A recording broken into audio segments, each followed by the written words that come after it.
Muy buenos días. Yo agradezco en primer lugar a los organizadores de este evento y también les agradezco la piedad que van a tener conmigo, porque este es un día de descanso, de estar con sus hijos, con su familia, tomando algún traguito, comiendo, ¿no?, un asado o un ceviche, pero creo que es bueno también estar en permanente capacitación, ¿no? Bueno, yo soy prácticamente, me considero un profesor viejo en estas materias y obviamente necesitaría pizarra. Yo no soy de estos, pero les he traído más bien un esquema de lo que va a ser mi exposición. Probablemente estén un poco cansados, así que voy a tratar de ser lo menos aburrido dentro de un eje temático probablemente denso o aburrido o abstracto. Pero en fin, lo que yo voy a conversar va a ser un panorama de algunos temas que arbitraria o discrecionalmente he escogido. Adelanto, Dios mediante, el día martes se renueva el Tribunal Constitucional y les prometo que voy a descansar un buen ratito y luego voy a empuñarme a escribir en mis aposentos un pequeño trabajo que se lo voy a dar a todos ustedes y a todo el país, que se va a llamar Derecho Constitucional para Periodistas. Ese va a ser el título, ¿ya? Así que voy a bocetar una pequeña reflexión. Miren, cuando ustedes empiezan a desarrollar su trabajo como periodistas en este centro de gravitación de la noticia que es el Parlamento, ¿no?, y cuando los parlamentarios desarrollan sus escenas, que tienen, entre otras cosas, la potestad de legislar y fiscalizar, y cuando el Ejecutivo administra la red pública, y cuando el Poder Judicial imparte justicia y el Tribunal Constitucional a veces se agarra de los cabellos con el Consejo Nacional de la Magistratura, y cuando ocurre problemas muy complejos, y hay veces que barniz de tristeza infinita que corroe la epidermis del país, como son lo que está ocurriendo con estos destapes. Tras todo este marco de noticias hay toda una base científica que trata de racionalizar y explicar muchos aspectos. Uno de ellos es justamente la disciplina del derecho constitucional. De manera que en este primer exordio conceptual lo que voy es a conversar un poquito de lo que es el derecho constitucional y otras disciplinas afines a ella. Ya. En primer lugar, una noción del derecho constitucional. El derecho constitucional es una disciplina jurídica, para empezar. Normalmente los que se meten a estudiar eso son los abogados, los que estudian derecho. Pero sería bueno también que los periodistas más o menos se acerquen un poco a esa problemática teórica y práctica. Aquí he puesto, ¿qué cosa estudia el derecho constitucional? ¿Cuál es el objeto de estudio? El fenómeno constitucional, digo yo, el fenómeno constitucional. ¿Y qué cosa es el fenómeno constitucional? Fenómeno viene de paidomenus. Paidomenus significa lo que aparece, lo que acontece.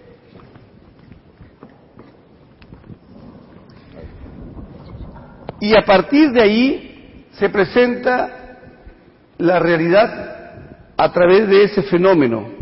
El fenómeno de los problemas del legislativo, del ejecutivo, los problemas de un país y de cada país, y esa realidad envuelve hechos noticiosos que ustedes lo procesan fáctica y axiológicamente y vota un producto que es ese hecho periodístico, que ya vamos a ver luego que la nota periodística tiene dos componentes, pero lo que yo quiero es aquí explicar desde el punto de vista racional y epistémico esta disciplina. Entonces, el derecho constitucional, el objeto de estudio es el fenómeno constitucional. Pero cuando yo digo fenómeno constitucional, ustedes se quedarían un poco cortos, porque dirían, diablos, ¿y qué cosa es eso? Fenómeno constitucional es la realidad que tiene implicancia en el mundo del derecho constitucional. Esa realidad tiene prácticamente tres dimensiones que voy a adelantar un poco. El 1.3, para luego explicar las clases. Tres dimensiones. Uno que es el componente fáctico o la realidad, otro el componente normativo, que es el mundo jurídico, y otro el componente axiológico. Por ejemplo, si ocurriera un hecho mañana más tarde en este hemiciclo, un hecho X, ese hecho X es el componente fáctico, el componente de la realidad, es el fenómeno, es lo que aparece, lo que acontece. Eso no depende de ustedes ni de los deseos, sino que simplemente ocurrió un suceso, un evento, un hecho. Pero ese hecho no va a ser procesado por ustedes en términos inodoros, incoloros o insaboros. Ustedes van a tener que hacer una apreciación a partir de ese componente fáctico en su concepción del mundo, en su cosmogonía, probablemente en su subjetividad o en su techo ideológico, van a destilar en el desarrollo de la cuartilla, del hecho, de la noticia, van a destilar una apreciación valorativa, subjetiva, axiológica, esa dimensión anímica que a veces genera la pulsión del periodismo. Ese es el componente valorativo.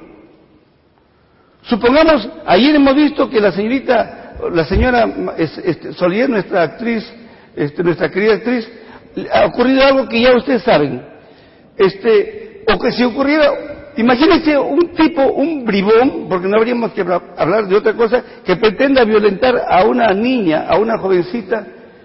Una persona racional, ecuánime, normal, no se va a quedar con los brazos cruzados y apreciar ese elemento fáctico. La reacción axiológica y valorativa es que tendría la persona ir y tratar de que no ocurra ese evento criminal. Entonces, el elemento axiológico es necesario porque envuelve un barniz de valores, que es lo que requiere la sociedad. Pero también hay el otro elemento en el mundo de la dimensión del derecho constitucional, que es el elemento normativo, que es ya prácticamente un poco la disciplina que es, en este caso, el derecho constitucional. ¿Qué dice la Constitución? La Constitución habilita a que el Tribunal Constitucional enmiende la plana al Consejo Nacional de la Magistratura y nombre o no nombre a unos fiscales, por decirlo así, que fue uno de los temas dentro de este choque de trenes, habría que ver. Pero entonces, una cosa es la norma, la Constitución y todas las leyes que complementan a la Constitución, que se llama bloque de constitucionalidad. Otra cosa es la realidad. Golpe de Estado, 3 de octubre, creo que es 3 de octubre, ¿no?, de 1968, golpe de Estado. 5 de abril de 1992. Ese es un hecho, ese es un fenómeno.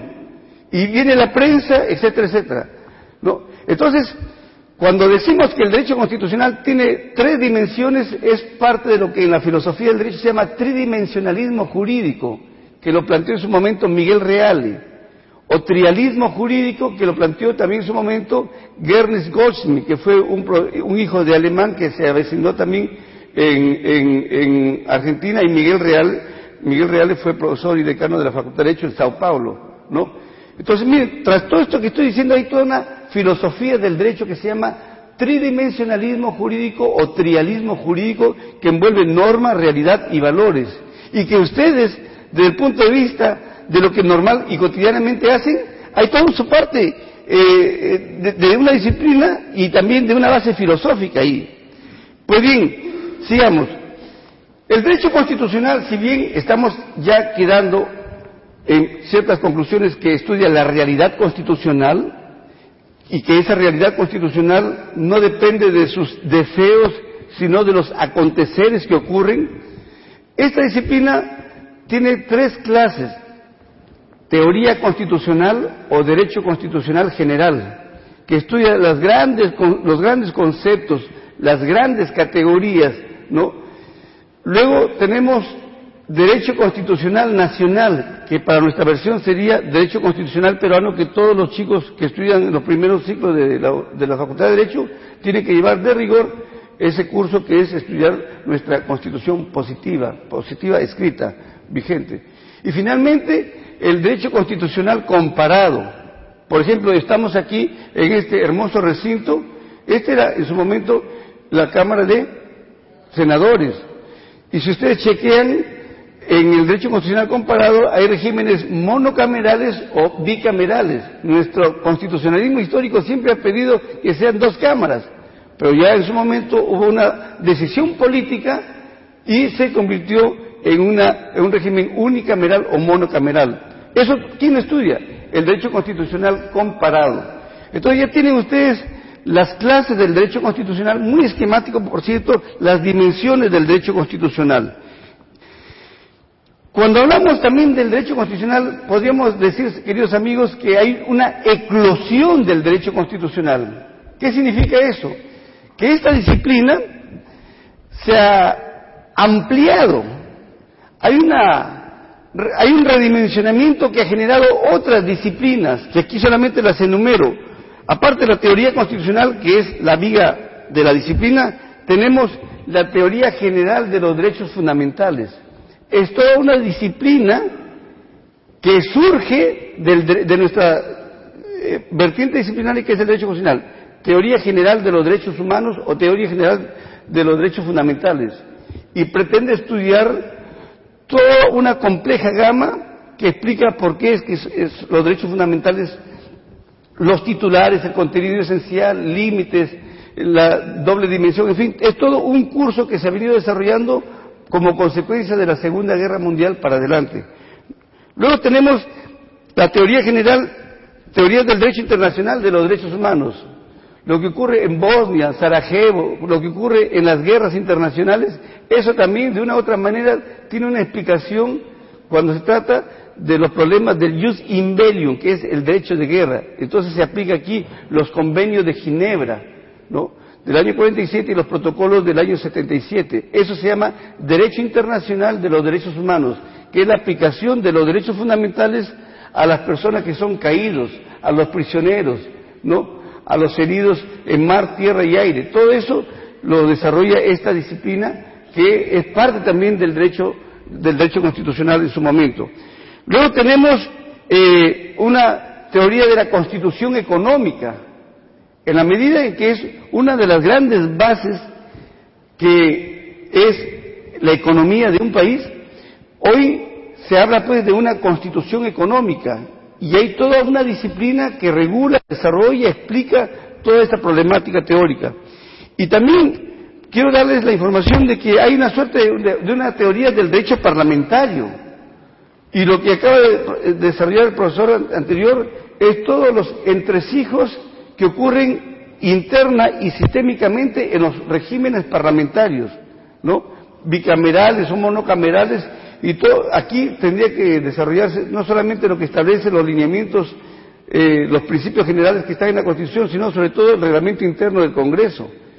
Ahí se explican todos los entresijos, la praxis, todo eso es explicado y desarrollado por esta teoría que es el derecho parlamentario. Por ejemplo, yo tengo varios libros, coordinaba hace tiempo con la señorita del Centro de Estudios Parlamentarios, Mónica creo que se llama, no recuerdo, pero ahí yo les daba alguna bibliografía puntual que sería bueno que ustedes puedan tener acceso, ¿no? Bien, más o menos entonces, recién estamos empezando, ese es el derecho constitucional. Ahora, podríamos decir que el derecho constitucional, para rematar una conceptualización que todavía no he señalado, el derecho constitucional pretende normar el ejercicio racional y legítimo del poder político. Ese es un concepto político de Constitución y del derecho constitucional. ¿Qué es el derecho constitucional? Es una disciplina jurídica que pretende regular los fenómenos jurídicos, los fenómenos políticos. El derecho constitucional es una disciplina que desde una perspectiva jurídica pretende enjaular, regular, encapsular la praxis política bajo cánones normativos que entrañan valores de un deseo, de un desideratum. Las cosas deben ser así, porque sí están establecidas en la Constitución. ¿Y por qué la Constitución? ¿No se han puesto a pensar que todo el mundo habla de la Constitución por aquí y por allá? Porque la Constitución, desde la primera Constitución que existe en el mundo, la de 1847 de Estados Unidos, luego la de 1747, luego la de Francia en 1791, y luego se expande en Europa, y luego a ultramar llega a nuestra Iberoamérica. La Constitución, como decía un viejo maestro, Germán Vidal Campos, es cosa buena. Y él tiene un bello libro que dice, para vivir en la Constitución. Y todos, desde nuestra nostridad, desde nuestra mismidad, deberíamos reconducir nuestra conducta a esos caros valores laicos que entraña toda Constitución. Pues bien, ya tenemos una muy simplista y esquemática acercamiento de esta disciplina. Pero para poder entender el derecho constitucional, por ejemplo, nacional, que es lo que ustedes desarrollan cotidianamente, es necesario que amplíen su ámbito de reflexión con otras disciplinas que la complementen. De lo contrario, se van a quedar un poco en una visión reducida y minimalista. Efectivamente, me paso por acá porque ya por razones de edad ya me canso, y además tengo que guardar espacio para otros quehaceres. No piensen mal. Hay otras disciplinas que yo quiero conversar, queridos amigos. Por ejemplo, la ciencia política. Aquí en el Perú recién están asomando algunos politólogos. Ustedes pueden ser politólogos si es que empiezan a estudiar politología, y es parte de lo que ustedes están desarrollando. La ciencia política, desde la vieja tipología de la UNESCO, que en 1945 lanzó los contenidos de la politología, eso ya se ha superado. Hoy podríamos ensayar esta noción o esta descripción inodora, incolora, insabora de lo que sería la ciencia política. La ciencia política es una ciencia que proviene de las ciencias sociales y que pretende estudiar el fenómeno político tal cual es, despojado de criterios de valor. Se acabó. Miren el enunciado, escuchad el enunciado. Pero esta postura, yo por si acaso les explico, es una postura norteamericana, que no es que no sea la correcta, porque aquí en América Latina, a partir de Marcos Kaplan y compañía, en donde está nuestro querido amigo Paco Miró Quesada Rada, el hijo de don Paquito Miró Quesada, el filósofo del comercio, Paco Miró Quesada, por ejemplo, aquí reivindico que fue el pionero de la politología. Claro, está Matos Mar, Julio Kotle, pero ya veremos que ellos son sociólogos políticos, no son politólogos. Pero lo que me interesa es que los politólogos estudian la realidad en términos descriptivos, pero no como debería ser. Porque si, dada una realidad que le es dada al analista, al politólogo, la procesa, la estudia, y luego este politólogo empieza a desarrollar pautas de cómo debería ser, y a lo mejor hace diagnóstico de los males que hay en el país y establece correctivos, deja de ser politólogo y se está convirtiendo en sociólogo político. La diferencia entre el politólogo o el científico político y el sociólogo político, que ya estoy desarrollando la ciencia política, la sociología política, es que en la sociología política se estudia el fenómeno político interrelacionado con las estructuras sociales, diagnostica males y establece correctivos. Eso es el tema de los sociólogos, que pretende diagnosticar y a partir de ahí tratar de establecer correctivos, establecer soluciones. El politólogo le dice A es B, o perdón, A es A, y el sociólogo dice A debe ser B, para graficarlo, porque es un poco denso. El politólogo puede entrar a una casa y decir, entra a una habitación y dice, esta habitación tiene 40 metros de largo por 20 de ancho, tiene un techo, tiene 4 ventanas, etcétera, etcétera. Y describe lo que sería una realidad política, ¿verdad? Pero luego entra el sociólogo y describe lo mismo y dice, pero debería tener más ventanas para que haya más oxigenación, debería tener una vidriera para que haya más, un ecosistema de mayor luz. no sé si es una visión un poco simplista, pero está estableciendo correctivos el sociólogo. Para entender el derecho constitucional también se dice que hay que saber teoría del Estado. Se habla de la teoría del Estado.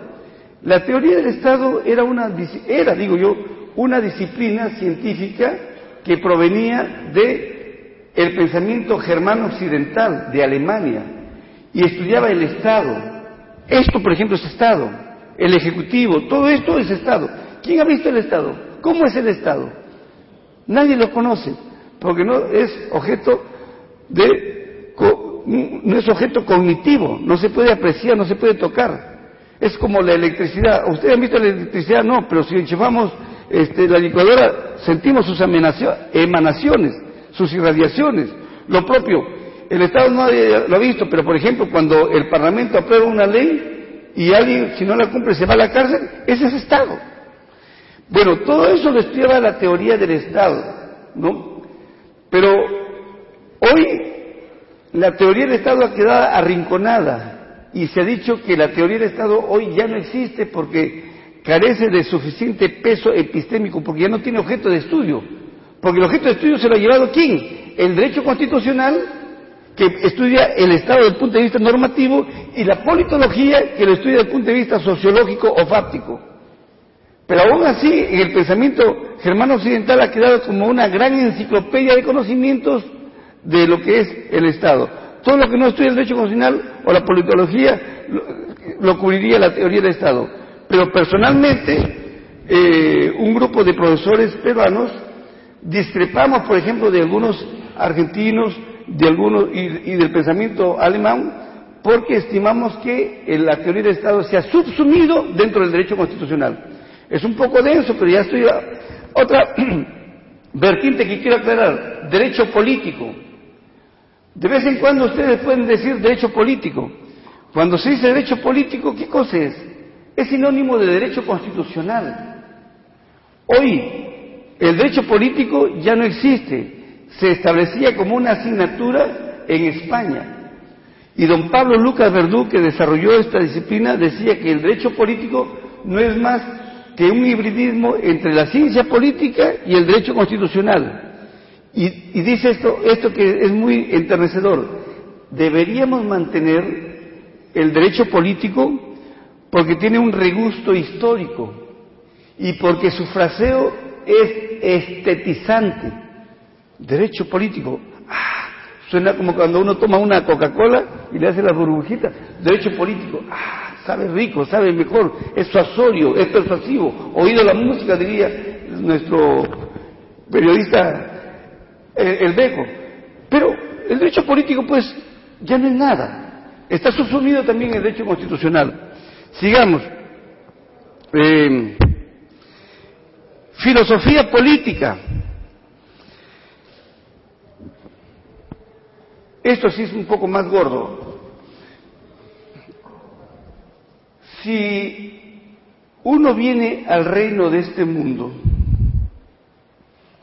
¿ustedes se han puesto a qué hemos venido al reino de este mundo? Hagamos una labor como, me voy a convertir en el hermano Pablo, voy a hacer un poco de teología política. ¿A qué hemos venido al reino de este mundo, queridos amigos?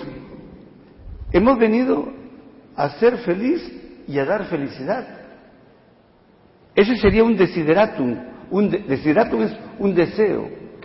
La filosofía política establece reflexiones de una realidad deseable. Eso.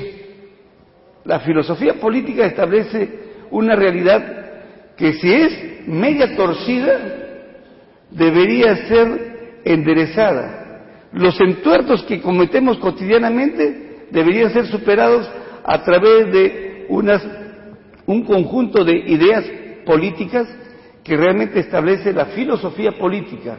Diría Max Weber, diría otros profesores, que la filosofía política trata de que la utopía sea realizable. Miren la frase, que las utopías, que hablaba Tomás Moro de algo inexistente, que sean cosas ideales, se cristalicen, se materialicen.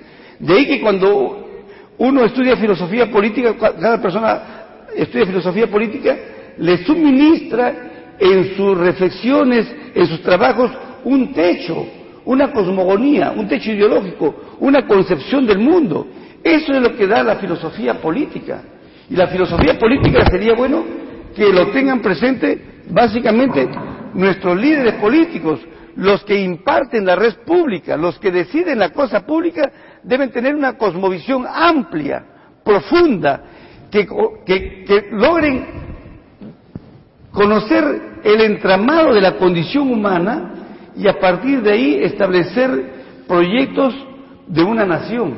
Eso es lo que suministra la filosofía política, una concepción del mundo deseable, no los ismos como los fascismos, los comunismos o los totalitarismos que son indeseables.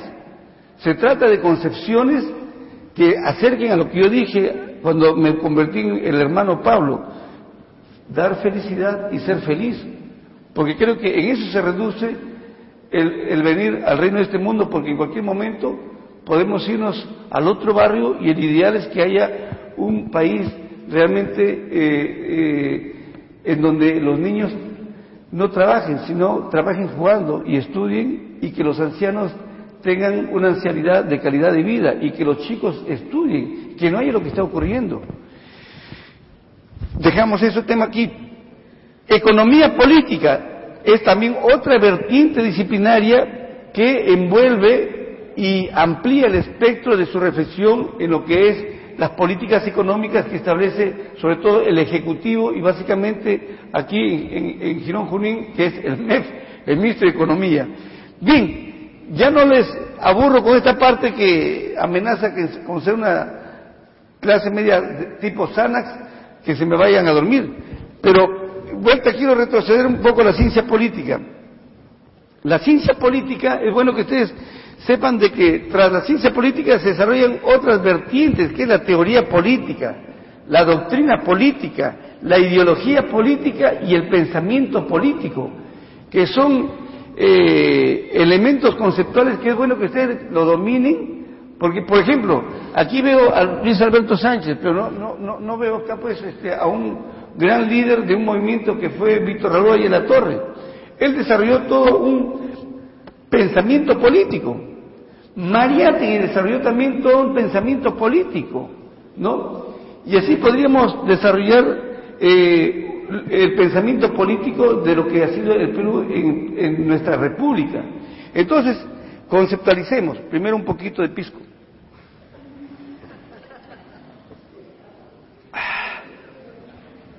Es una mañana pisquera, me parece.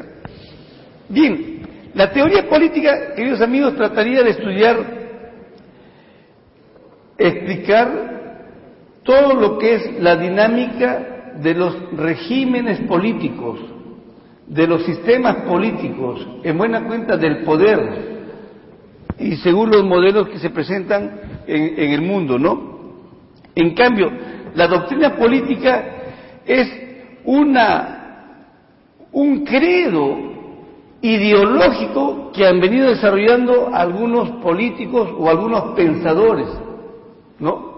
Por ejemplo, socialismo equivale a ¿qué? Marxismo, comunismo, Karl Marx, Federico Engels, ¿no?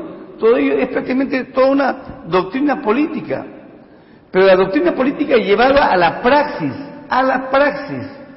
porque la base teórica es en estricto la ideología política. Si una ideología política está etérea y luego alguien llega al régimen y empieza a desarrollarla, esa es la doctrina política, que tiene sustento teórico en la ideología política.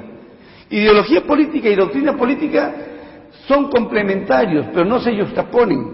Mientras la doctrina política es un breviario pragmático, es el régimen en la dinámica cotidiana, es el gobierno que está establecido. Por ejemplo, doctrina política podría ser lo que en su momento lo desarrollaba la ex-URSS, lo que es todavía el régimen cubano que ya está en inanición, o lo que queda no quiero establecer criterios políticos de valor, pero lo que está ocurriendo en Venezuela, que es un régimen, al menos para los que tenemos una ideología política liberal, es indeseable, ¿no? En fin, pero ya pues son choques de ideologías. Aquí mismo en el Parlamento hay parlamentarios que tienen ideologías políticas disímiles, pero eso es bueno, porque es parte de la democracia, ¿no? Y pensamiento político ya es un desarrollo más abstracto, como puede ser lo que desarrolló en su momento Basadre, Víctor Raúl Ayala Torre, ¿no? Raúl Porra Barrenechea,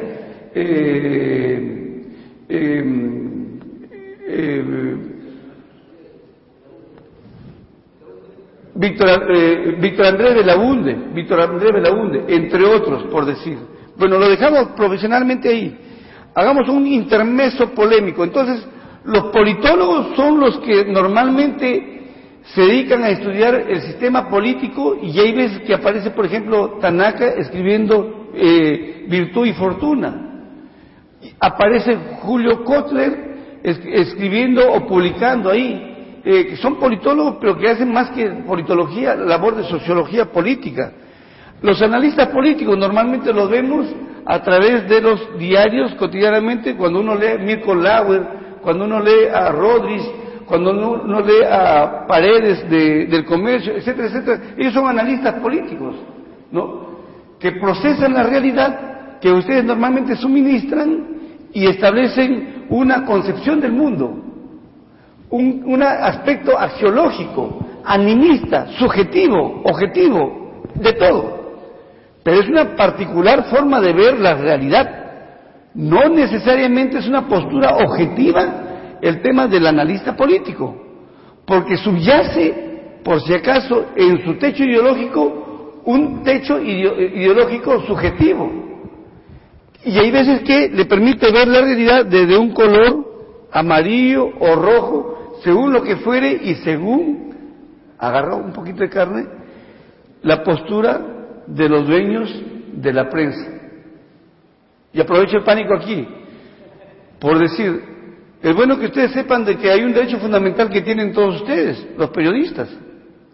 ¿Saben cuál? La objeción de conciencia. Imaginémonos el periodista Juan Pérez no ha dormido toda la noche porque está elaborando un proyecto de investigación periodística, pero los dueños de los medios de comunicación han dicho, compadre, tú liquida a este señor, pero ha visto que la realidad no es lo que se le imputa, pero tiene que armar una nota periodística demoledora, pero no es cierto lo que está ocurriendo, pero le está diciendo, bueno, tú tienes que sacarla. Objeción de conciencia. Me disculpa, señor director del diario, pero en realidad mis apreciaciones, mi concepción del mundo, mi particular percepción me lleva a que no puedo suscribir este trabajo que me están pidiendo, porque realmente no es así. Entonces, si no es así, las puertas están abiertas. Lo siento mucho, yo me quedo porque tengo derecho a discrepar, y eso se llama objeción de conciencia. ¿Lo habrá hecho algún periodista? Eso es bien delicado. El periodista se puede también autodespedir y luego plantear demanda de amparo por objeción de conciencia, con una eventual reparación. Eso normalmente ocurre en Europa y en Estados Unidos. Acá, no sé si alguien querría inmolarse, pero en todo caso, como propuesta teórica existe esta situación, a propósito que estamos hablando de este intermezzo polémico. Quiero conversarles, ya que estamos en una suerte de derecho constitucional para periodistas, quiero conversarles algo que de repente más se van a aburrir, pero se habla de lo que se llama la constitucionalización del ordenamiento jurídico. Claro, este ya es para un posgrado de chicos que son abogados y que necesitan una formación más complicada, pero se la doy en términos sencillos porque básicamente yo soy profesor universitario y quiero explicarles así. Miren, en los últimos tiempos, a raíz de las presencias de los tribunales, salas o cortes constitucionales, que el 2020 se cumplen 100 años de existencia de tribunales constitucionales en el mundo, desde que se creó en 1920 el primer tribunal constitucional en Austria, hasta la fecha. A partir de estos fallos se ha empezado a desarrollar la tesis que el neoconstitucionalismo, que es una corriente dentro del derecho constitucional, viene planteando este epígrafe, que el fenómeno jurídico, o sea, que el ordenamiento jurídico, que todo el sistema jurídico sea constitucionalizado. Me explico. Supongamos, si alguien plantea un proceso laboral y pierde, en ese proceso de repente ha habido algún problema del debido proceso, de la tutela judicial, inmediatamente puede plantear, para bien o para mal, no sé, un proceso de amparo. Si el Parlamento promulga una ley X, y la ley Servir, por ejemplo, y mucha gente no está de acuerdo, proceso de inconstitucionalidad. De repente, una pobre mujer no llegó, le faltó 2 minutos para que llegara a una audiencia de proceso, de un simple proceso de alimentos, y la jueza muy acerada, muy dura, dijo, no, ya han pasado 2 minutos, y no inició la audiencia de conciliación y pruebas en el proceso de alimentos, vino en amparo y el tribunal le da la razón. O sea, cualquier tema puede ser judicializado vía proceso de amparo. No sé, yo no estoy diciendo que eso es bueno o que sea malo, pero lo que ocurre es que eso se llama constitucionalización del ordenamiento jurídico, que significa que existe una constitución, en este caso una constitución rígida, existe todo un proceso a través de todo una compleja organización que se llama jurisdicción constitucional, en donde si alguien tiene la afectación de un derecho fundamental puede plantear un habeas corpus, un amparo, una vía data, un proceso de cumplimiento, una acción popular, un conflicto de competencia, un proceso de inconstitucionalidad. Son 7 procesos, ¿no? También se habla de la fuerza vinculante. La Constitución es norma jurídica que irradia a todo el ordenamiento jurídico. Es copernicanamente el sol que irradia, y no hay ni un reducto del ordenamiento jurídico que esté exento a esa protección, a esos valores que incardina, que irradia, que expresa nuestra Carta Magna, ¿no? Esto ha de significar seguramente que hay una sobreinterpretación de la Constitución, y de ahí que hay veces que yo entiendo que la prensa dice, pero el tribunal, normalmente este tribunal que está saliendo porque ya tenía que renovarse, pero está saliendo probablemente con el estigma de que hemos sido jueces activistas. Yo me considero juez activista por mi base teórica y por mi formación. Y eso responde también a un techo de una concepción del mundo. De repente hay otros magistrados que van a tener un techo ideológico más conservador, más autorrestrictivo. Pero eso prácticamente, la sobreinterpretación es pan del día en todos los tribunales constitucionales, ¿no? Y seguiríamos hablando de este tema, pero lo dejo aquí nada más, el tema de la constitucionalización del ordenamiento jurídico. Hablemos de otro tema que les involucra a ustedes desde el punto de vista politológico, los controles del poder. ¿Se cansan? Bueno, mejor me paro para no dormirme. A estas alturas ustedes deberían estar tomando un pisquito, ¿no? O la muchacha jugando vóley, ¿no? Una pichanguita, pero en fin. Hablemos del control del poder. Escarapela cuando se dice control del poder. Y los que tienen el poder se sienten con la epidermis que se les eriza como carne de gallina. Es que en todo país democrático tiene que haber los controles del poder, la teoría de los frenos y contrapesos, la división de poderes, etcétera, etcétera. Pero yo quiero explicar desde el punto de vista jurídico y politológico este tema.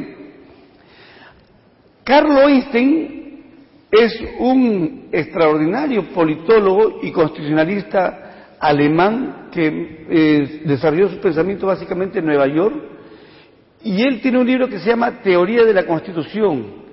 Y es bueno más o menos que puedan apreciar el planteo de Karl Lowenstein. Él dice que para controlar el poder hay los controles horizontales y los verticales. Empiezo a explicar los verticales, pero los verticales no es de arriba a abajo, sino es así, pero al revés, de abajo que deben controlar a los que están arriba. Y para controlar a los que están de arriba, los que estamos en el pueblo, tenemos diversos mecanismos. Uno de ellos, me pongo a pensar, por ejemplo, el referéndum. ¿Cuántas veces he hecho referéndum? Lo que yo sepa, creo que nomás el tema de FONAVI, ¿no? Cuando hablo, yo siempre digo, si el referéndum es una consulta popular que hace el pueblo, o que también lo hace el que está arriba, el poderoso, el gobierno. El gobierno puede decir, aquí hay una ley muy complicada, pero antes de que yo la promulgue, mejor la someto. El Parlamento dice, bueno, vamos a someter a referéndum esta norma. Nuestro cardenal decía, bueno, ¿el referéndum qué cosa? El matrimonio civil, la unión civil. Perdería la gente que está auspiciando eso porque la contramayoría gana a la minoría. Pero podría ser cualquier tipo de norma trascendente, puede ser objeto de referéndum, pero casi no se utiliza. Otra figura, la iniciativa popular en la formación de las leyes. El pueblo, por razones de que ustedes tienen un deber moral, queridos amigos periodistas, de informar que el pueblo, si ve que nuestros legisladores acusan autárquicamente, hay un autismo, no se compenetran con el pueblo quiere tales leyes, pues que sigan en crisis los partidos políticos, pero que el pueblo se organice en paralelo a los partidos políticos que no se ven representados y que presenten iniciativas legislativas, que se expresa en dos variantes. La iniciativa simple, señores, 5.000 firmas, señores parlamentarios, queremos que promulguen tal ley, o iniciativa formulada, señores parlamentarios, aquí tienen este proyecto de ley, apruébenlo, el pueblo quiere eso. En la dinámica política no hay, esa es la realidad política. ¿Por qué? Porque no hay una cultura cívica que lo desencadenen también los partidos, la prensa, la opinión. ¿Por qué? Porque vivimos una sociedad solamente del espectáculo, como diría Mario Vargas Llosa, ¿no? La sociedad del espectáculo, o como dice José Antonio Marinas, vivimos una sociedad hambrienta e insatisfecha. Los que tienen más quieren seguir teniendo más. Si hay una dama que realmente tiene un buen marido que tiene mucha plata, con su tarjeta entra a una tienda, se le hace la mano suda por estar comprando tal cosa, las carteras, ¿cómo se llaman esas carteras de lujo, señoritas?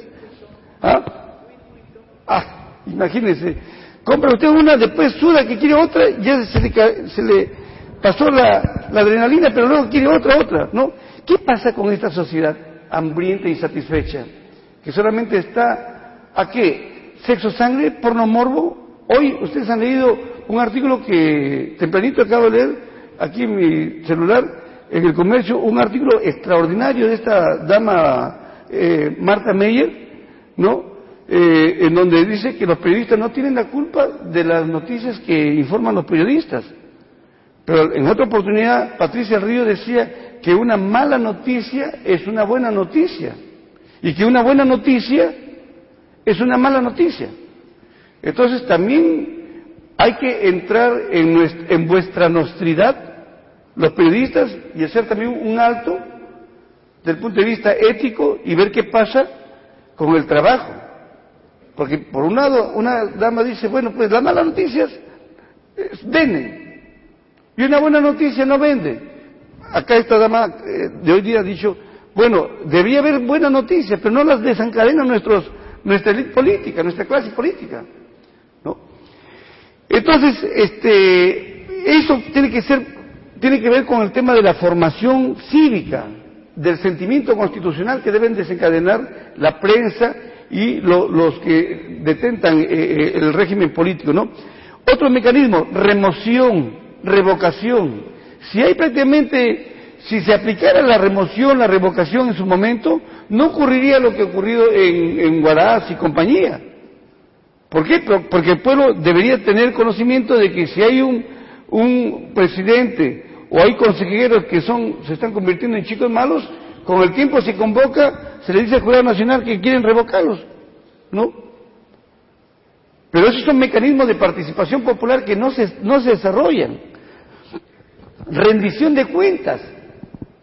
¿Qué distrito, qué provincia le ha dicho a su alcalde, a su presidente de gobierno regional, al presidente del Congreso, que haga una rendición de cuentas del último activo y pasivo del año, ¿no? Está el mecanismo ahí, queridos amigos. Pero no se dinamiza, no se internaliza, no se divulga, no se lleva a la práctica. ¿Por qué? Porque a mucha gente no les conviene, pero está ahí, en la Constitución. Y ustedes moralmente son los obligados a divulgar esto, porque tienen justamente la prensa a la mano, para que formen esta cultura cívica de valores. Elección popular de los jueces. De vez en cuando hay elecciones populares solamente en distrito para jueces de paz. La Constitución dice que debería haber hasta para jueces de primera instancia. ¿Por qué no se hace? Ahí hay una inconstitucionalidad por omisión. El Parlamento no desarrolla esta cláusula de la Constitución. Todo esto son, queridos amigos, mecanismos de participación popular o democracia semidirecta. ¿No? Ahora veamos los controles horizontales. Sí. Pregunte. Claro. Me interesa saber sobre los medios de comunicación privados. Si bien no caen dentro de esta esfera de los organismos, pero sabemos que ejercen el poder. Bien. Decía que mi estudio va coordinado de saber sobre los medios de comunicación privados. Y si bien estos no caen en este conglomerado de las empresas públicas, constituyen, sabemos todos, un poder en la sociedad. ¿Cierto? Los medios son tan poderosos que tienen que ver mucho con la formación de nuestras propias conciencias. Ingresan a nuestra casa, no piden permiso y crecen en nuestra conciencia, que es lo que ocurre. Distorsionan, nos destruyen, nos desintegran, en fin. ¿De qué manera puede la sociedad, ¿cierto?, ejercer control sobre estos medios? ¿Verdad? Ya no diré el Estado, pero sí la sociedad, a menos que la autorregulación que puede ser una forma de autocontrolar, pero no funciona. Podemos interesarnos también en darle una miradita a esto. Bien, es una pregunta que me va a permitir hacer un alto y un paréntesis. Por principio, yo en lo personal no estoy de acuerdo que haya regulación legal de estas libertades que se establecen en la Constitución. Lo que podría haber es un autocontrol, o que en el mundo fáctico de la realidad la gente no compre tal o cual periódico, o que las grandes empresas no auspicien tal o cual periódico, ¿no? Hay un concepto que es muy importante para ustedes: libertades preferidas. ¿Qué son libertades preferidas? Que está ya parte de mi desarrollo de mi proyecto de libro. Libertades preferidas son aquellas libertades que tienen los medios de comunicación para generar corriente de opinión crítica. Esas libertades no pueden ser reguladas por ley. Y si hay alguna ley que pretenda regular estas libertades preferidas, prima facie, como dicen los italianos, en primer lugar, se reputaría inconstitucional. A no ser, hay una colita de excepción, que la prensa sería tan grosera que estaría permanentemente generando un antisentimiento democrático, una inversión de cultura de valores, y que obligue al país a tutelar los valores y desarrolle una regulación que comprometa la libertad de prensa, pero porque se estaría estableciendo una situación muy complicada. Eso estamos hablando de una hipótesis ciertamente linda, casi con lo imposible, pero podríamos decir difícil, ¿no? Imagínense que una prensa estaría auspiciando lo que ocurre en las conductas de los de este malcriado que hizo tal cosa con esta señorita de ayer, ¿no?, de la actriz. O sea, sería algo estúpido, ¿no? Libertades preferidas son, repito, esas libertades que tienen los medios de los dueños, los medios de comunicación y los propios periodistas que generan corriente de opinión. Eso es intocable. No se podría regular eso, ¿no? Y si hubiera alguna situación ya dependerá, pues, esto tiene que ver con la bronca, el comercio de la República. Ahí, eso es, para mí, eso es lío de gringos, ¿no? Y si se compromete la propiedad cruzada, habría que analizarlo. Eso en algún momento va a llegar al Tribunal Constitucional. Dios mediante, me salvé de no revisar ese caso. Pero en fin, ¿no? Pero claro, lo que está ocurriendo, por ejemplo, en Venezuela, ya ese sí es intromisión, ¿no? Pero también a un acápite, la libertad de prensa no puede ser absoluta. Todas las libertades son relativas, todos los derechos fundamentales tienen un contenido y un límite esencial, un contenido esencial y un límite. Decía don Jiménez de Azúa, un viejo maestro de derecho penal, un gran maestro penalista de España, que la libertad no es un valor en sí mismo, porque los valores cuanto más se maximalizan, la libertad cuanto más se maximaliza, deviene en libertinaje. Hay otros valores que realmente sí son buenos, como la piedad. Miren, la piedad, la belleza, la verdad, son valores. Si se maximaliza la piedad, pues ya es algo sublime, ¿no? La belleza, la verdad, esas son prácticamente poesía, pero de verdad. Pero la libertad no, porque deviene en libertinaje, y es preferible entre el libertinaje y la tiranía, dicen los filósofos políticos, la tiranía, porque ya la tiranía supone un orden intemperante, arbitrario, injusto, pero ya uno se ciñe ese orden, ¿no? Si realmente alguien se atreve a decir que muera Pinochet, ¿no? Y de repente está en una pared, ese es el clásico chiste, ¿no? Que muera Pinochet y luego se prenden las luces y están varios tanques ahí, y el pobre muchacho sabe que va a morir y le agrega, pero de viejito, por decirlo así, ¿no? Entonces, pero se sabe pues de que si ocurre una situación así, ya uno se da cuenta que rompe el esquema y le puede ocurrir cualquier cosa, ¿no? Pero el libertinaje no, porque cada uno es un tirano.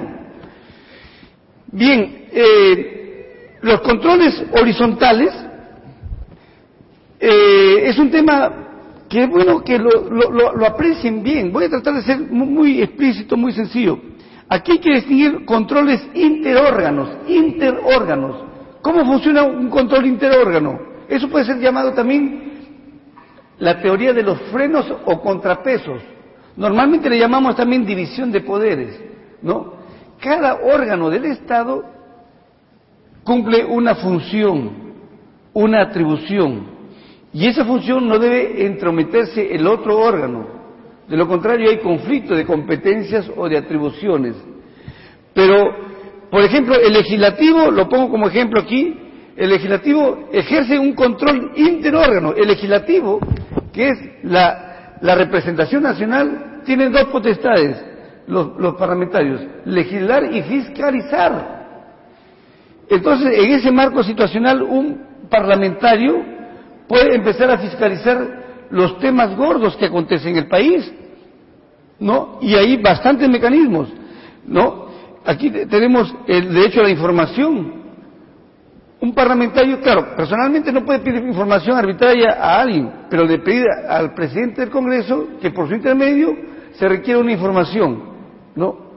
Supongamos, en su momento, señor, quisiera saber, tal rector de tal universidad quisiera saber cuánto está ganando, para ir viendo los temas de los aconteceres del país.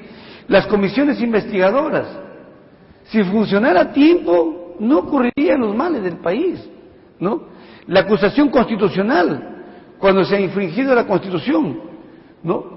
Yo, por ejemplo, estoy heredando una acusación constitucional por haber afirmado un proyecto de sentencia, no un proyecto, sino una sentencia que se ha convertido en una discusión académica, pero más tuvo una discusión política, la que era el tema de que el Consejo Nacional de la Magistratura cumpliera con lo que es la motivación del nombramiento de estos magistrados, de estos candidatos a ser fiscales supremos, ¿no?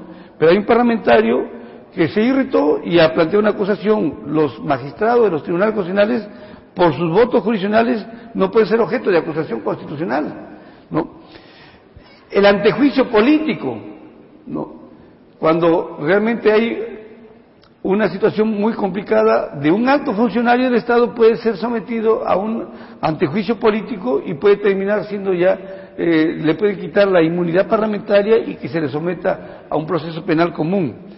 Pero el Ejecutivo también ejerce control en todas las reparticiones del Estado. El MEF tiene también una Contraloría, pero aparte tenemos una Contraloría General de la República que tiene que estar mirando todo lo que acontece en el país, si hay gente que tiene las uñas largas. Miren, ese es el Poder Judicial, imparte justicia. Nadie se puede escapar del Poder Judicial, nadie. ¿Por qué? Porque puede ser en un momento sometido a un proceso penal, fuera de los procesos privados que pueden ocurrir, ¿no? O el Consejo Nacional de la Magistratura, por ejemplo, verifica la conducta de los jueces, los ratifica cada 7 años o no, o los destituye. Pero también está el Ministerio Público, que abre proceso penal, la Superintendencia de Banca y Seguro, en el manejo de las políticas monetarias, ¿no? El Tribunal Constitucional, que es la caja de jaboneros si es que realmente se plantea algún amparo, algún habeas data, etcétera, etcétera, ¿no? Pero esos son los controles interórganos, de un órgano a otro. Pero existen también los controles intraórganos. Por ejemplo, aquí, en el Parlamento, hay una comisión que chequea, la Comisión de Fiscalización, que chequea las conductas de acá. O el Poder Judicial, existe la OCMA, que internamente verifica la inconducta funcional de los jueces, ¿no?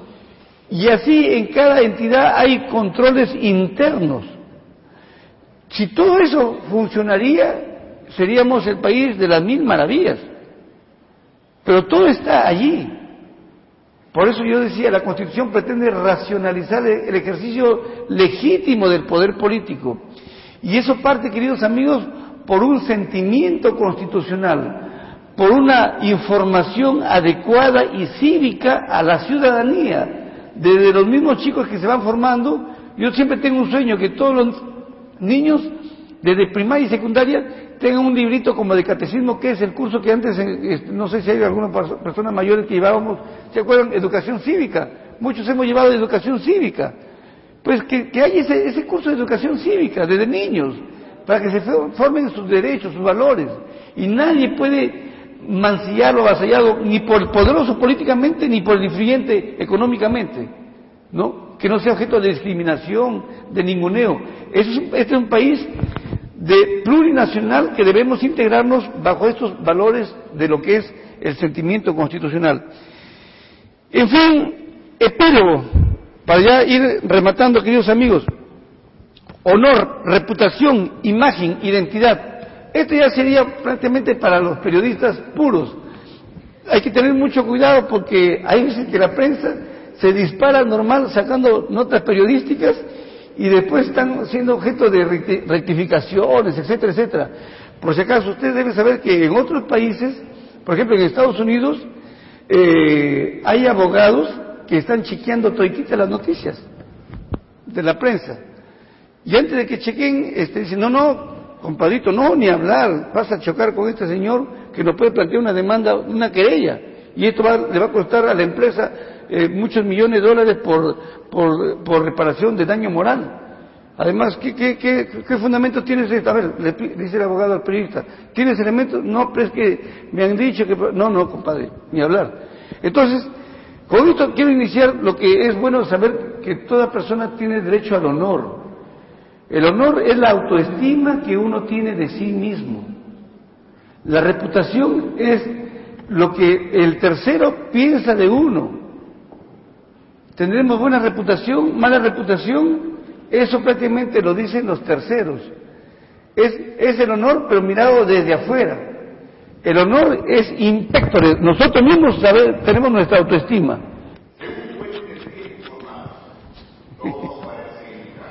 Según fuentes policiales, estaría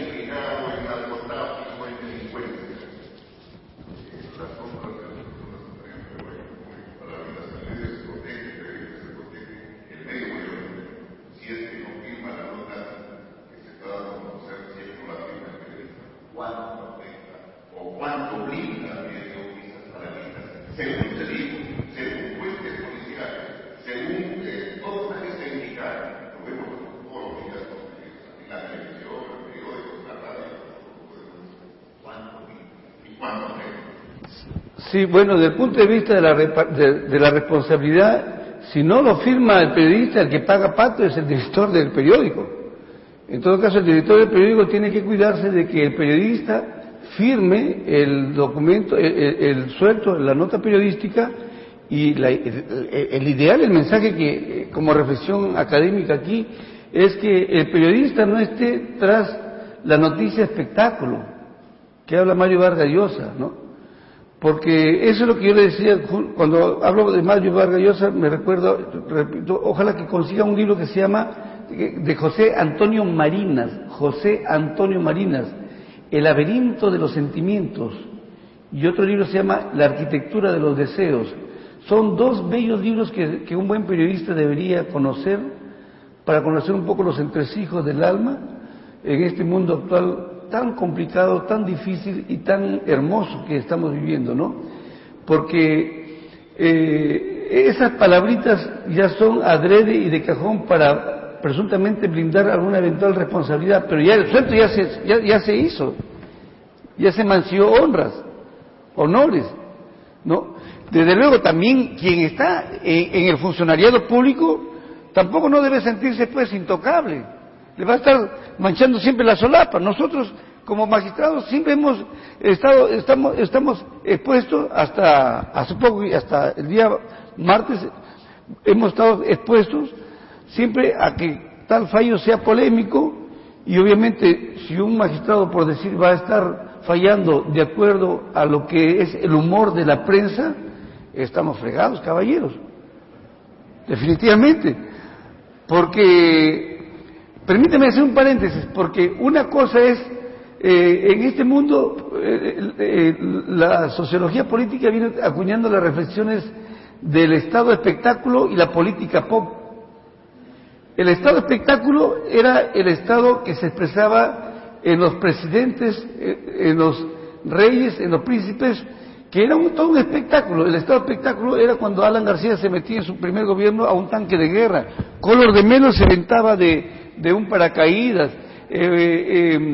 Menem se enfundaba en estos carritos chiquitos de carrera, pequeñitos que parecen de juguete. Sí, y extraordinario, estado de espectáculo, era el espectáculo. Pero a partir de unas reflexiones de Magris, un pensador y escritor italiano, Magris, ha acuñado en los últimos tiempos la política pop. Grafico, antes de conceptualizarlo, cuando, que en paz descanse porque tuvo una muerte terrible, Omar Gaddafi llegaba a París solemnemente con todo un arsenal de damas que eran sus guardaespaldas, unas bellas militares, y con vestidos de Armani, con una serie de charreteras acá, ¿no? Y todo de oro. Era política pop. Cuando la gente estaba viendo más por la esposa del presidente francés, el anterior, ¿cómo se llama? Sarkozy, con su bella cantante, etcétera, etcétera, más estaba en esos menesteres. O cuando la princesa tal, etcétera, etcétera, política pop, la política superficial. En lugar de estar en el dominio de las cosas públicas, de la red pública, estamos prácticamente en la superficialidad de la vida. Esa es la política pop. Digo esto porque los altos funcionarios, la gente que está, los famosos y los funcionarios públicos, los hombres públicos, todos están expuestos a que la prensa los esté mirando, los reflectores. Pero también hay un derecho que fue desarrollado por los norteamericanos, por la Suprema Corte de Estados Unidos, que también tienen un ámbito inexpugnable, que es el tema de la privacidad. Pero también entran ahí los famosos paparazzis, que hasta en la privacidad una foto espectacular cuesta millones. ¿Por qué? Porque la gente necesita de eso, se alimenta de eso. Entonces hay que hacer un diagnóstico del mundo contemporáneo. ¿A qué estamos llegando? Al espectáculo, a la frivolidad que desarrolla demoledoramente Mario Vargas Llosa, ¿no? Por eso decíamos, honor, reputación, imagen, hay que cuidar la imagen, porque la imagen es nuestra imagen física, que nadie podría también utilizarla, pero ya si es un hombre público, ya se fregó, esa imagen pues tiene que estar ahí, ¿no? Identidad, todos tenemos nuestra identidad. Por si acaso hay tres dimensiones de identidad: la identidad personal, la identidad sexual y la identidad genética. La identidad personal, la que nosotros, es nuestro nombre, nuestro honor, nuestra reputación, un sinnito nada más para terminar esta parte. Esa es la identidad personal, pero también se habla de una identidad sexual. Ojito con lo que voy a decir ahorita, identidad sexual. Hace poquito hemos sacado un fallo del transexual, que el tribunal en mayoría, magistrados, discúlpenme la frase, políticamente correctos, dijeron no, porque esta jovencita, que fue otrora joven, después de todo un complejo proceso psiquiátrico, después de 3 años el psiquiatra dice, ya, ahora sí tú puedes hacerte tu reasignación sexual, lo cual supone una extirpación de su estructura genital masculina para hacerle ya toda una oblación, una operación, y se arme una estructura vaginal femenina, y ya le plantea un proceso, gana para que se le cambie de nombre de varón a mujer, pero el corolario era que también sexo femenino, el tribunal no le dio.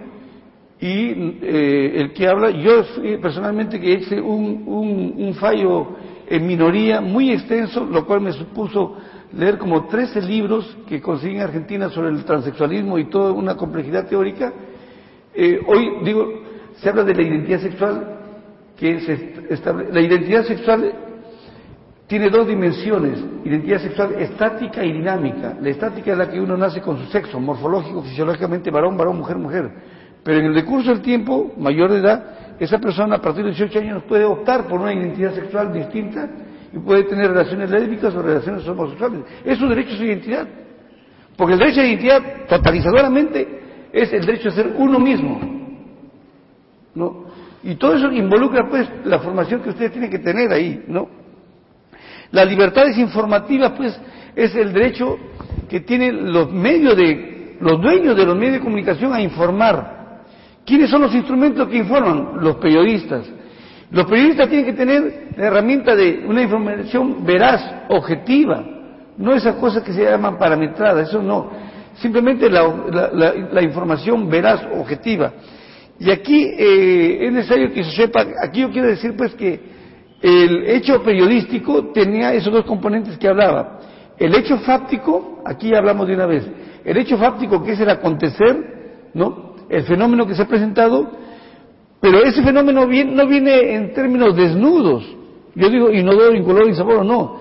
Le pone el periodista de su cosecha un matiz de valor, a lo mejor un criterio subjetivo, que es legítimo, pero está ahí. ¿Por qué? Porque es su formación, es su concepción del mundo. Nadie le puede quitar su forma de ver las cosas. Esa es parte ya de la formación periodística, ¿no? Entonces, en eso radica la ética periodística, en que se informe como corresponda, no una media verdad que lo deja patuleco al afectado o a la realidad, sino la realidad tal cual es, con su componente valorativo, sí. Por ejemplo, un ejemplo bien simplista: pasa un señor y es arrollado por un chico que hace esos piques, le llaman, creo, a los chicos que hacen la carrera así, o va un borracho, por decir cualquiera de 2 figuras, ¿no? Esa es una nota periodística. Por decir, en cualquier periódico más o menos popular, parroquiano fue arrollado por, y ahí puede colocarse también un ingrediente valorativo, por un irresponsable borracho, etcétera, etcétera. Al decir ya es irresponsable, ya hay una actitud valorativa. Porque no se puede decir parroquiano fue atropellado. Eso, como decía la periodista, no vende. Pero si se le coloca un elemento más de valor, eso es atractivo y eso también genera sentimientos, genera una situación crítica, ¿no? Quiero terminar esta parte ya, porque estamos cerrando. Ustedes, los periodistas, deben saber que tienen un instrumento procesal, un proceso constitucional que llega de vez en cuando al tribunal, que es el habeas data. El habeas data, queridos amigos, es un subjuntivo imperativo que significa traedme el cuerpo, ¿ya? Así como el habeas corpus es el instrumento procesal cuando una persona está detenida arbitrariamente y va el juez y verifica si está detenido arbitrariamente. El habeas data es un instrumento, es una figura procesal que se ha creado en los últimos 20 años, no tiene más, 20, 25 años, ¿no? Subjuntivo imperativo que significa traerme el dato. ¿Qué significa esto? Que el habeas data tutela dos grandes derechos. Uno, el acceso a la información de las reparticiones públicas. Me quedo ahí. El acceso a la información de las reparticiones públicas. Ustedes no saben el tremendo instrumento que tenéis para poder acceder a todo lo que puede estar vedado, encriptado, secreto. Apréndanlo, queridos amigos. Y desde ya, yo a partir del miércoles ya soy abogado libre. Ya me estoy ahorita ofreciendo mi cuerpo a la Universidad de la Vida. Y les puedo apoyar con un habeas data, por si acaso. Habeas data. El municipio, señor, pero el habeas data consiste de cualquier repartición pública, pero tienen ustedes que transitar una carta sencilla, no es necesario carta notarial, pero es recomendable mejor una carta notarial para tener prueba de que se le ha emplazado a tal entidad. Por ejemplo, a la municipalidad X. Queremos saber qué ha ocurrido con, y pónganle ustedes tal cosa, ¿no? Queremos tener acceso a esos documentos que se aprobó, y pónganle ustedes tal cosa, ¿no?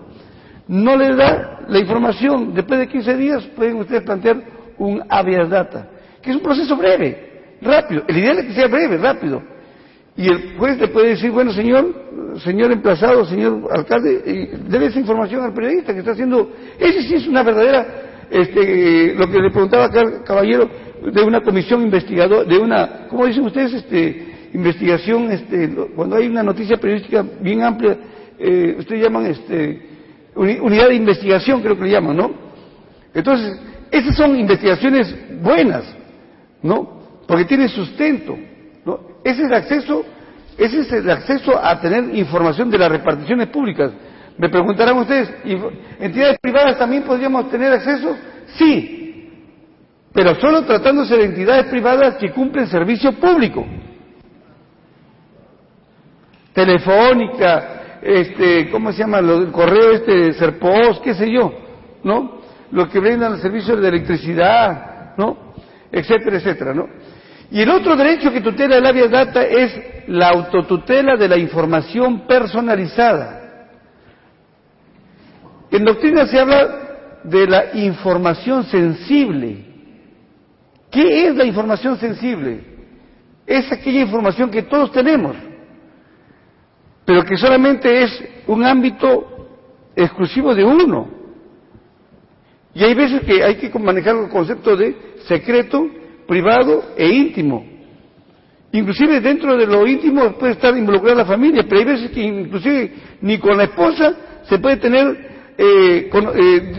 acceso a la esposa, al esposo, el esposo a la esposa de alguna cosa que es privado. Miren, aún a nivel conyugal estoy hablando.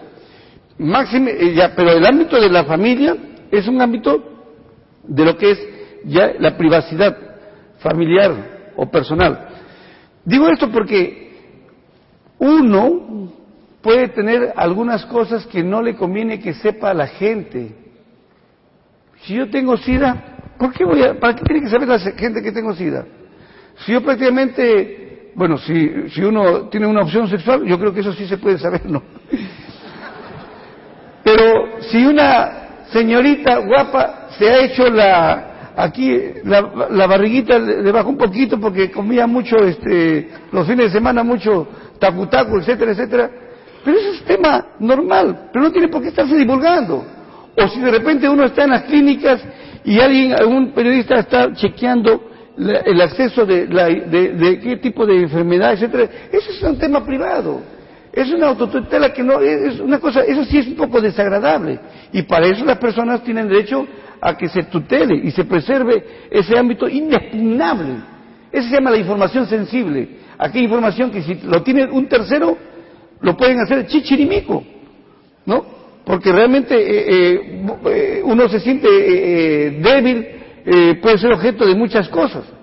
Entonces puede plantearse hasta un habeas data para que no prospere una noticia, ¿no? En fin, quisiera seguir con otros temas, pero tenemos el derecho a la información veraz, real, oportuna, el derecho a la verdad. Los periodistas tienen que desarrollar este derecho fundamental, que es el derecho fundamental a la verdad. La verdad es una cosa ontológicamente que es lo que ha ocurrido en el mundo de la realidad, independientemente de lo que uno quiera o estime o piense, es un componente fáctico y está ahí, desnuda, pétrea, apodíctica, axiomática, allí, rígida, como una roca, inconmovible. Y si alguien la distorsiona, pues es una mentira, una falsedad, un engaño, un embuste, y esas cosas tienen, como dice el vulgo, patas cortas. Y eso sí es parte de la ética de los periodistas, no generar patas cortas, ¿no? ¿Qué más?